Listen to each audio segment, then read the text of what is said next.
Laga panas derby Manchester hadir di akhir pekan ini. Strategi apa yang akan diterapkan Ruben Amorim? Benarkah Altay Bayindir yang akan turun mengawal gawang United menghadapi City? Mengapa bukan Senne Lammens? Dari update transfer, United telah menemukan sosok pengganti Alejandro Garnacho. Siapakah dia? Andre Onana disambut bagaikan raja di klub barunya. Yuk langsung saja kita masuk ke berita pertama.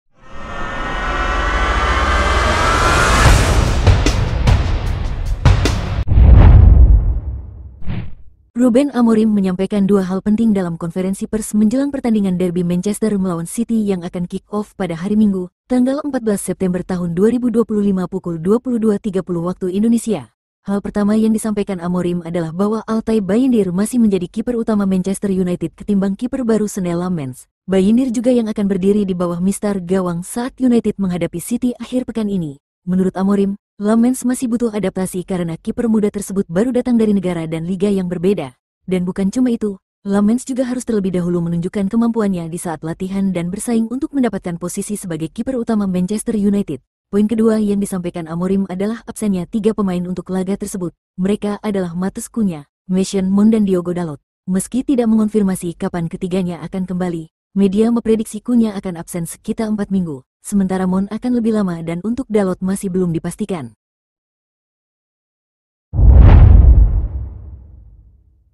United kini telah menemukan sosok pengganti Alejandro Garnacho. Dia adalah bintang muda Lyon bernama Malik Fofana. Pemain berusia 20 tahun asal Belgia ini memang tengah naik daun setelah mencetak gol dan assist di Ligue 1 musim ini. Namun, meski Jorge Mendes sang agen pemain sudah berperan sebagai penghubung, kepindahan itu belum bisa terwujud karena pihak keluarga sang pemain disinyalir belum yakin untuk pindah ke Inggris. Namun, United akan kembali melakukan pendekatan di bulan Januari saat bursa transfer musim dingin dibuka. Andre Onana langsung mendapat sambutan bak pahlawan begitu ia tiba di Turki.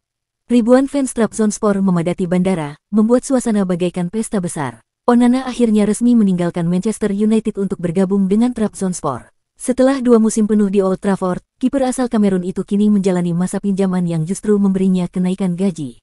Bagi Onana, langkah ini seperti sebuah pelarian dari situasi rumit di Inggris, di mana dirinya terdegradasi menjadi pilihan ketiga di bawah Senne Lammens dan Altay Bayindir. Ia merasa dijadikan kambing hitam atas performa tim, dan kepindahan ini jelas membuka pintu bagi awal baru. Dalam wawancara bersama media lokal, Onana berkata, "Saya sangat bahagia. Ini adalah proyek baru, petualangan baru. Saya belum pernah merasakan cinta sebesar ini sejak momen pertama tiba. Saya ingin segera membalas cinta itu dengan membuat mereka bahagia di lapangan." Ucapan ini menunjukkan betapa pentingnya kesempatan ini untuk dirinya. Onana bahkan bisa langsung debut akhir pekan ini melawan Fenerbahce yang juga diperkuat mantan pemain United, yaitu Fred.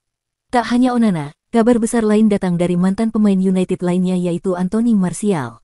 10 tahun setelah kedatangannya yang penuh harapan di Old Trafford, Martial kini resmi hijrah ke Meksiko untuk bergabung dengan CF Monterrey.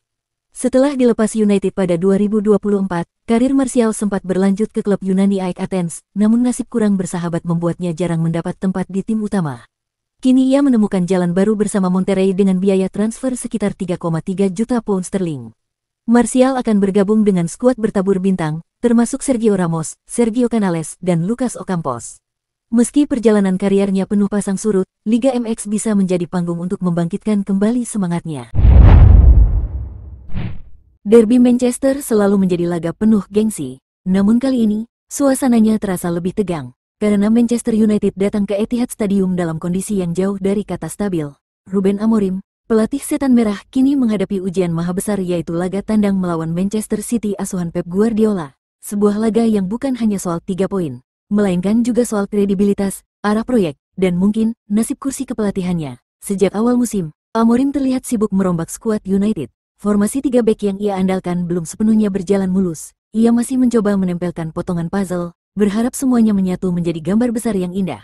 Tapi kenyataannya, baru segelintir pemain yang bisa dibilang aman dari rotasi. Sisanya, masih dalam tahap coba-coba, dan itulah yang membuat duel melawan City semakin rumit. Mari kita mulai dari sektor penjaga gawang. Di bawah mistar, situasinya benar-benar abu-abu. Dengan Andre Onana yang telah dipinjamkan ke Trabzonspor, Ruben Amorim harus memilih antara kiper muda Senne Lammens atau Altay Bayindir. Bayindir selama ini menjadi pilihan utama dan sudah dimainkan di 3 laga Premier League sejauh ini.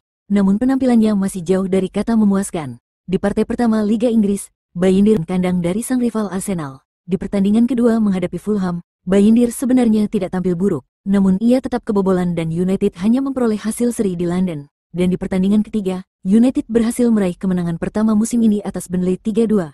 Namun terlepas dari 2 gol yang bersarang ke gawangnya, penampilan Bayindir tergolong biasa-biasa saja. Setelah itu United mendatangkan Lamens. Tentu Lamens direkrut bukan untuk duduk diam di bangku cadangan. Kiper muda Belgia itu diproyeksikan menjadi kiper utama Manchester United. Namun, ia belum genap seminggu berlatih di Carrington. Bahkan ia hanya sempat menjalani 1 atau 2 sesi latihan bersama tim komplit. Ini membuat Amorim akan memilih Altay Bayindir yang telah merasakan atmosfer Liga Inggris dan dirasa lebih siap menghadapi laga sebesar derby Manchester ini. Di jantung pertahanan, Amorim mempunyai komposisi yang sudah lebih pasti. Dengan skema 3 bek, satu posisi yang sudah hampir pasti menjadi milik Leny Yoro. Wonderkid berusia 19 tahun ini sudah mencuri hati Amorim. Ketegasannya dalam duel dan ketenangan saat menguasai bola membuatnya jadi pilihan utama. Sejak didatangkan dari Lille musim lalu, Yoro menunjukkan penampilan yang semakin meningkat dan semakin konsisten. Orang tidak akan menyangka bahwa dia masih di bawah 20 tahun.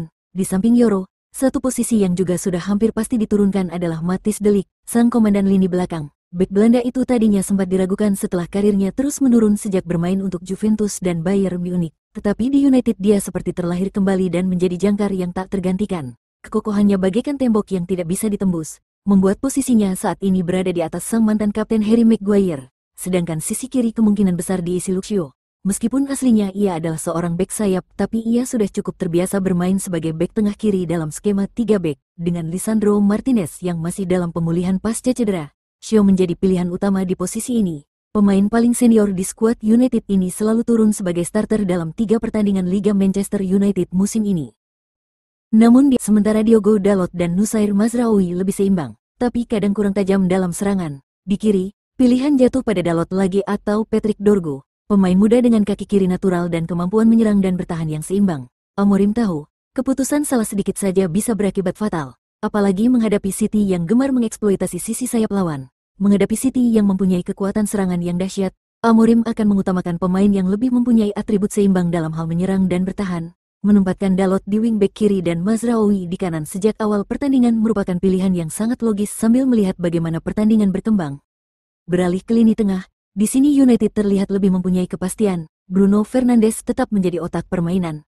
Meski performa tim naik turun, tapi pengaruh sang kapten tidak bisa diabaikan. Kreativitas, energi, dan mentalitasnya adalah aset terbesar United. Di sampingnya, ada Casemiro juga hampir pasti starter. Walau usianya tak lagi muda dan kecepatannya menurun, pengalaman serta insting bertahannya masih sangat dibutuhkan bila dibandingkan pemain pelapis lainnya seperti Manuel Ugarte dan Kobbie Mainoo. Duet Fernandes-Casemiro inilah yang akan menjadi pondasi utama United di tengah menghadapi City kali ini. Masuk ke lini depan, Bryan Mbeumo bisa dibilang kejutan paling menyenangkan. Meski sempat gagal mengeksekusi penalti penting di ajang Piala Carabao, ex-pemain Brentford ini langsung nyetel dengan permainan Amorim. Mobilitasnya, pressing, dan keberanian menusuk ke kotak penalti menjadikan Mbeumo sebagai pemain yang sudah hampir pasti mengisi posisi penyerang kanan. Tapi sebaliknya, posisi penyerang tengah justru penuh tanda tanya.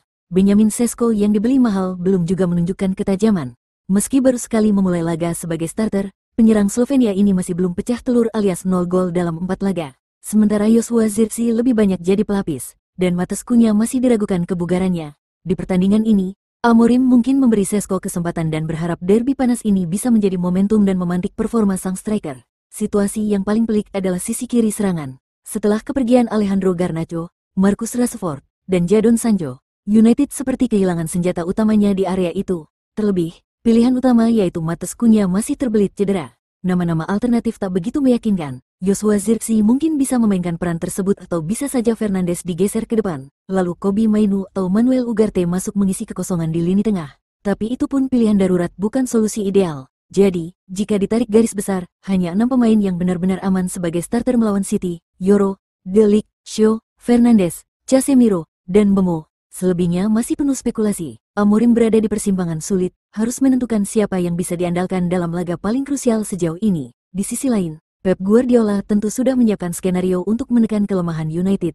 Meski juga mengalami banyak pemain cedera, saat ini City dalam kondisi yang lebih solid, penuh kepercayaan diri, dan terbiasa dengan tekanan besar. Bagi Amorim, ini bukan sekadar derby, melainkan ujian, apakah proyek barunya punya masa depan cerah, atau justru hanya akan jadi eksperimen singkat selama ia berada di United. Satu hal yang pasti, laga derby kali ini bukan hanya tentang siapa yang lebih kuat di atas kertas, Tapi siapa yang lebih berani mengambil keputusan berisiko? Jika Amorim berhasil menemukan racikan tepat, mungkin inilah titik balik kebangkitannya. Tapi jika gagal, tekanan fans United bisa jadi terlalu berat untuk ditanggungnya. Demikian rangkuman lengkap dari berbagai dinamika terbaru seputar Manchester United. Kami akan terus menghadirkan update terpercaya, analisis mendalam, dan pandangan kritis seputar Manchester United langsung ke layar Anda. Jangan lupa untuk subscribe, aktifkan lonceng notifikasi, dan tinggalkan komentar Anda di bawah. Sampai jumpa di episode selanjutnya bersama kami, Into United.